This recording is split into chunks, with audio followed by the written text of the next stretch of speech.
એક નામ જેણે સમગ્ર દુનિયાને ડરના છાયામાં ઊભી કરી દીધી. ઓસામા બિન લાદેન, આતંકનો ચહેરો, 9/11ના હુમલાનો માસ્ટર માઇન્ડ અને અલ કાયદાનો સરગના. પરંતુ એક કરોડપતિ સાઉદી પરિવારનો દીકરો આતંકની દુનિયાનો બાદશાહ કઈ રીતે બન્યો? ઓસામા બિન લાદેનની લાઈફ એક એવી ચોપડી છે જેના દરેક પાના પર આતંકની દાસ્તાન લખી છે. તેણે દુનિયાને ધ્રુજાવીને રાખી દીધી. એક ટાઈમલાઈનથી સમજીએ ઓસામા બિન લાદેનની પૂરી કહાની. વર્ષ 1957માં સઉદી અરબના રિયાદમાં ઓસામા બિન લાદેનનો જન્મ થયો. તેના પિતા મોહમ્મદ બિન લાદેન એક અરબપતિ બિઝનેસમેન હતા, જેણે સાઉદી શાહી પરિવાર માટે મહેલ બંધાવ્યો હતો. ઓસામા તેના 52 છોકરામાં 17મા નંબરનો દીકરો હતો.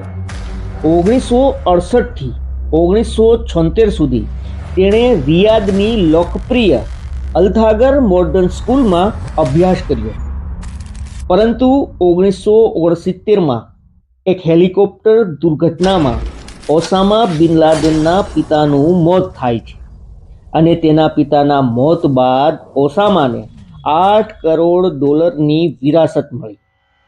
ઓસામા નાનપણથી જ અભ્યાસમાં હોશિયાર હતો. તેણે જિદ્દામાં સિવિલ એન્જિનિયરિંગ કોર્સ કર્યો. 1974માં તેમના નિકાહ એક સિરિયાની તેના કુટુંબીની દીકરી સાથે થયા. 1979માં તેણે જેદ્દાની કિંગ અબ્દુલ અઝીઝ યુનિવર્સિટીમાં ગ્રેજ્યુએશન કર્યું. પરંતુ કોલેજમાં તે ધાર્મિક ગતિવિધિમાં ડૂબ્યો અને જેહાદની વ્યાખ્યા કરવા લાગ્યો. અહીંથી જ તેના જીવનમાં કટ્ટરપંથના બીજ રોપાયા. 1979માં સોવિયત સંઘે અફઘાનિસ્તાન પર હુમલો કર્યો. ઓસામાએ આ હુમલાને ઇસ્લામ પર હુમલો માન્યો અને જેહાદનો રસ્તો છે તે અપનાવી લીધો. તે અફઘાની મુજાહિદીનની મદદ માટે નીકળી પડ્યો અને 1984માં તે પાકિસ્તાનના પેશાવરમાં પહોંચ્યો અને ત્યાં સર્વિસીસ ઓફિસ સાથે જોડાયો, જે મુજાહિદીનને હથિયાર અને ફંડ દેતું હતું. તેણે પોતાની સંપત્તિનો મોટો હિસ્સો છે તે આ જંગમાં લગાવી દીધો. ત્યારબાદ વર્ષ આવે છે 1986. ઓસામાએ હથિયારો મંગાવવાની શરૂઆત અને પોતાના લડાકુની બ્રિગેડ તૈયાર કરી. 1988માં તેમણે અલ કાયદાની સ્થાપના કરી, જેનો મતલબ એ થાય છે આધાર. તેનું મકસદ દુનિયાભરમાં જેહાદ ફેલાવવાનું હતું. પરંતુ સઉદી શાહી પરિવારને તે મંજૂર નહોતું. 1991માં સાઉદીએ ઈરાક સાથે ગઠબંધન કર્યું.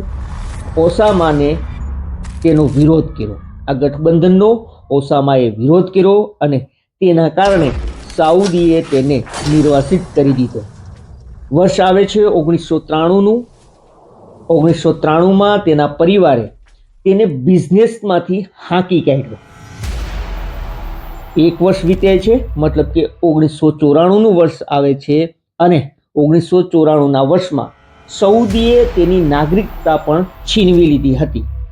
નિર્વાસિત થયા બાદ ઓસામા સુદાન ગયો, પરંતુ અમેરિકાના દબાણથી ત્યાંથી તેને હાંકી કાઢવામાં આવ્યો અને ત્યારબાદ તે અફઘાનિસ્તાન પહોંચ્યો, જ્યાં તાલિબાને તેને પનાહ આપી.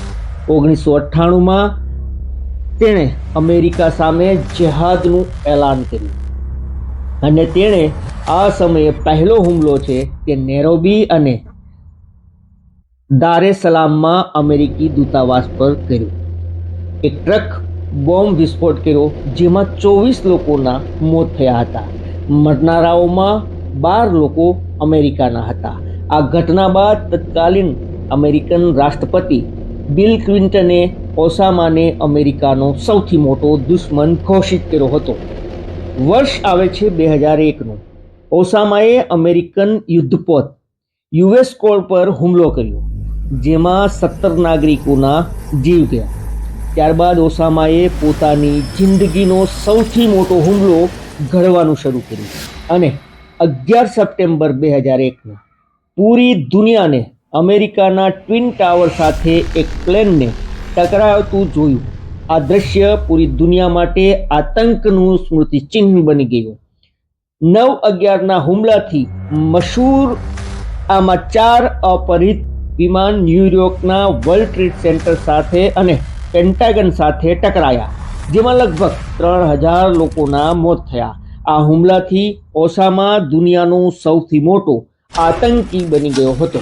અમેરિકાએ ઓસામા બિન લાદેન પર $25 મિલિયન ઇનામ જાહેર કર્યું હતું.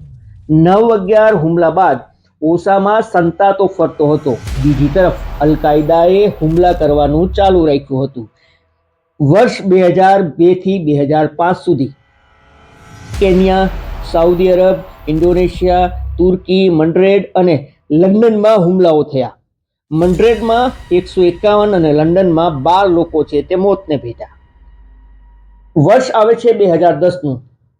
તેણે અમેરિકાના વિમાનને બોમ્બથી ઉડાડવાની નાકામ કોશિશની જવાબદારી લીધી, પરંતુ ઓસામા બિન લાદેનનો અંત છે તે નજીક આવી ગયો હતો, કારણ કે એપ્રિલ 2011માં અમેરિકી રાષ્ટ્રપતિ બરાક ઓબામાને તેના ઠેકાણાની જાણ થાય છે. 2 મે 2011ના પાકિસ્તાનના એબટાબાદમાં અમેરિકી નેવી સીલ્સે ઓસામા બિન લાદેનને મોતને ઘાટી ત્યારે, પરંતુ સવાલો ઉઠ્યા કે પાકિસ્તાનને આની જાણ હતી કે નહીં.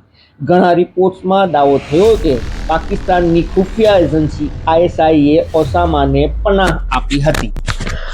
ઓસામા તો ગયો, પરંતુ આતંક ખતમ ન થયો. અલ-કાયદા હજુ પણ સક્રિય છે.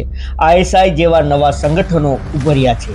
સવાલ એ જ છે, શું આતંકનો ખાત્મો ક્યારે થશે?